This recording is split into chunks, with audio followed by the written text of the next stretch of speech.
সবাইকে জানাই বিশ্ব কবিতা দিবসের অনেক অনেক শুভেচ্ছা।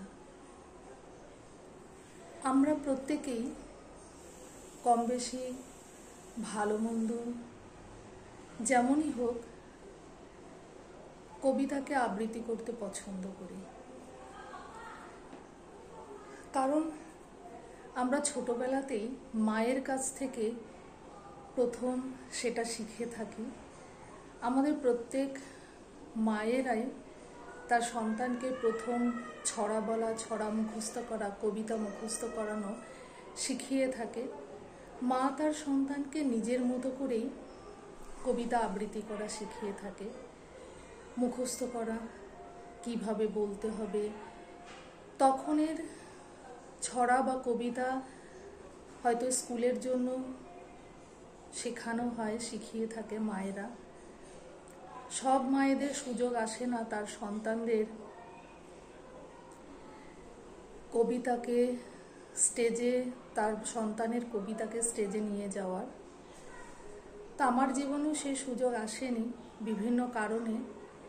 এখন এসে মনে হয় যেন নিজেকে ভালোবাসার জন্য, কবিতাকে ভালোবাসার জন্য তাকে বিভিন্ন ব্যস্ততার মধ্যে থেকে একটু সময় দিই। তাই জীবনের গধূলি বেলায় এসে একটুখানি সময় দিচ্ছি। একটু চাপ মনে হয়, কিন্তু তবুও ভালো লাগাকে সময় দিতে গেলে একটু তো ম্যানেজ করতেই হয়।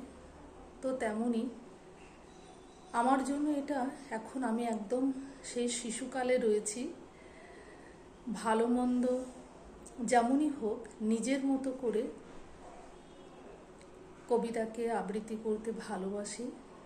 তোমাদের সবার ভালোবাসা আমাকে আরও এগিয়ে নিয়ে যেতে সাহায্য করবে, আমার ইচ্ছা পূরণকে, স্বপ্ন পূরণকে, শখ পূরণকে সাহায্য করবে। আমার গুরুজিকে আমার প্রণাম জানিয়ে আমি একটা ছোট্ট কবিতা আজকে পাঠ করছি তোমাদের সামনে।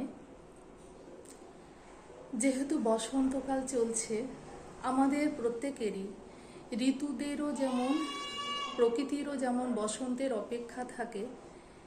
বিভিন্ন ঋতু মধ্যে ভালো লাগা, খারাপ লাগা ভেদ করে বসন্তে প্রকৃতি সেজে ওঠে।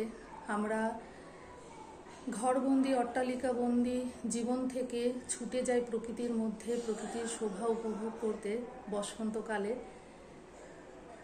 তো সেই বসন্ত নিয়েই যে অপেক্ষা তো বসন্তের থাকে, প্রকৃতিরও যেমন থাকে, আমাদের মনেরও তেমন থাকে। কিন্তু আজকের কবিতাটা একটু অন্য, হঠাৎ আজকে পেলাম, তো কবিতাটাই সেটাই আবৃত্তি করছি। বসন্তে এসো না, কবি রফিক আজাদ। সুন্দর মুহূর্ত আরো একবার আসো এই কুঁড়ে ঘরে। কোন দিক থেকে কি করে আসবে তুমি, সংকেত পাঠাও, আমাকে জানিয়ে দাও ঠিক কোন ঋতু তোমার পছন্দ। গ্রীষ্মে আসো যদি, দক্ষিণের দরজাটা উন্মুক্ত রেখেছি। শীতে এলে উত্তরের হিমেল হাওয়ায় ভেসে আসতে পারো। হেমন্তে শস্যের সঙ্গে চলে দেখো রয়েছে উন্মুখ। বর্ষায় বৃষ্টির বিন্দু হয়ে যদি আসো, গা গতুরে পাবে। শরতের সাদা মেঘে পরিষ্কার রোদে অপেক্ষায় আছি। বসন্তে তো সকলেই আসা যাওয়া করে, বসন্তে এসো না। সত্যি তো আমরা বসন্তে প্রকৃতির মাঝে ছুটে যাই, প্রকৃতি ফুলে ভরে ওঠে সেই শোভাকে উপভোগ করতে। কিন্তু অন্য ঋতুরা কি দোষ করেছে, তাই না? প্রতিটা ঋতুরই তো কিছু না কিছু ভালো লাগা আছে। ভালোবাসার প্রকৃতি থাকে, তাই না? ঠিক যেমন আমাদের প্রতিটা মানুষের মধ্যেই কিছু না কিছু ভালো থাকে।